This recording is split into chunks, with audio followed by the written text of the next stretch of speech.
Now, yesterday on the program, we discussed the Koran burning in the US that led to violence and killings in Afghanistan. Well, we had an overwhelming response, many of you asking for greater dialogue between Christians and Muslims. So this morning, that's what we're doing. Joining me now is Dr. Anwar Ghani, President of the Federation of Islamic Associations, and Glyn Carpenter, National Director of the Christian Network. Good morning to you both. Good morning to you, Petra, and good morning to listeners. Good morning, Anwar. How are you? Good morning. There we go. We've got good quality discussion already now. Anwar, can I ask you first how the New Zealand Muslim community reacted to both the burning of the Quran and also the response in Afghanistan? Let me first state that the New Zealand Muslim community has not condoned the innocent killing of the innocent people in Afghanistan.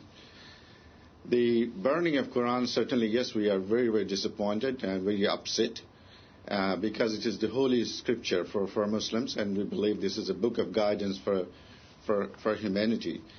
And to burn that scripture is certainly, you can understand those who believe in that religion, they are deeply upset, and certainly we are upset. Do you think non-Muslim people understand how important the Quran is, its significance to Muslims? I think majority of the people do. Those who are of faith, they certainly do understand it much better than those who don't. Because once people are in the faith, regardless which faith they follow, they adhere to the book which is a guide for them. And for Muslims, that is a book of guidance. And we very much love that book. We like to lead our life according to what it has been prescribed in there. And to me and to us is that the effort which masses are doing, people like Terry and many of the interfaith community which are doing, to ensure that we live peacefully with each other. But the act such as which has been done in U.S. by Terry Jones' group certainly fuels and undermines the effort which has been done by most of the people. In New Zealand, we are very lucky that we have a very good community, interfaith community, where we do communicate with each other, we respect each other, and we live with each other in peace and harmony. And I think that many people can take lesson from the way we live here Glenn, in New Zealand. Thank you. Glenn, I'd like to bring you in here. It's a natural human tendency, isn't it, to start apportioning blame. Whose actions is worse? Who was more to blame, more at fault here?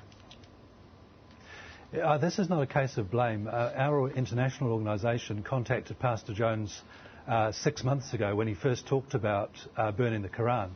And at the time there was agreement from him that he wouldn't do this. And that was not a case of blaming him at that stage. It was simply a case of pointing out what would be the consequences, and also pointing out to him that this action is completely inconsistent with any understanding that recognised Christian leaders have of the Bible and of the Christian faith, and in fact of Jesus Christ himself. I was pleased to hear Anwar say that the New Zealand Muslim community hasn't condoned the violent response, but I'd like to ask whether they would actually go a stage further and actually condemn it in the same way that we have condemned Pastor Jones's actions. Anwar, that question for you. Do you condemn the killing of protesters and UN workers? We sure do. We sure do. Because this is not an act of faith. It is a purely emotional discharge of the people who perhaps do not know any better. Do you think that Islam and Christianity are incompatible, Anwar? No, not at all. Because I think we come from the same source. We are one of the three monotheistic religions. Our roots are the same. We have lived together in the past, and we will live in future together. Glenn, do you think that it falls to Muslims or Christians in particular to calm the situation? Whose responsibility is it? I think it's responsibility of both of us. As I said, we've already taken action with Pastor Jones through our international organisation, and we had hoped 6 months ago, when we had an agreement from him that he wouldn't do this, we would hope that would be the end of the problem. Unfortunately, he's gone ahead and done this action, and I fully appreciate what Anwar is saying about how insensitive and how inflammatory it is. One of the questions we asked him at the time was whether he would be prepared to sit down with the families if there was any reaction like we've seen. Would he be prepared to sit down with the families of those who've lost loved ones? So we have a responsibility on our side as Christians to educate people, to make sure that they understand the Christian faith and they live it out. We have to point out that this Pastor Jones comes from a church of only 25 people, and he's not affiliated to any denomination or any other Christian organisation. So he is completely unrepresentative of the Christian faith, and he's not supported by any recognised Christian leader. Yeah, the extremists on both sides are basically pulling people apart, aren't they? How can we have a meaningful interfaith dialogue that, on a scale that makes an impact? I think we do have meaningful dialogues. It takes place when we meet together in New Zealand, which we do every year twice, for interfaith dialogues. It takes place in between that with various councils, and all of those dialogues are useful. Anytime we come together and talk about things that are of concern to us, that is useful in itself. When we actually get onto substantive issues, for example, religious tolerance, religious persecution, how we respond in situations like this, I think those dialogues become even more meaningful at that stage. Dr. Anwar, how do you rate the situation in New Zealand between Muslims and Christians, personally? Well, I think I have always said that, we are living in paradise, and I don't mean it any less. And I think it is the effort of the community. It's not because by chance it has happened.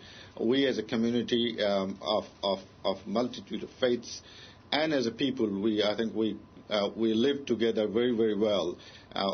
We can't just sit on it. We have to keep working towards it, because we see the consequences of not working together to make sure that we respect each other, we live in harmony, because that is the result which we can take lessons from overseas, what is happening, and we need to make sure that we do not sit on our laurels and think, it will be just like this forever.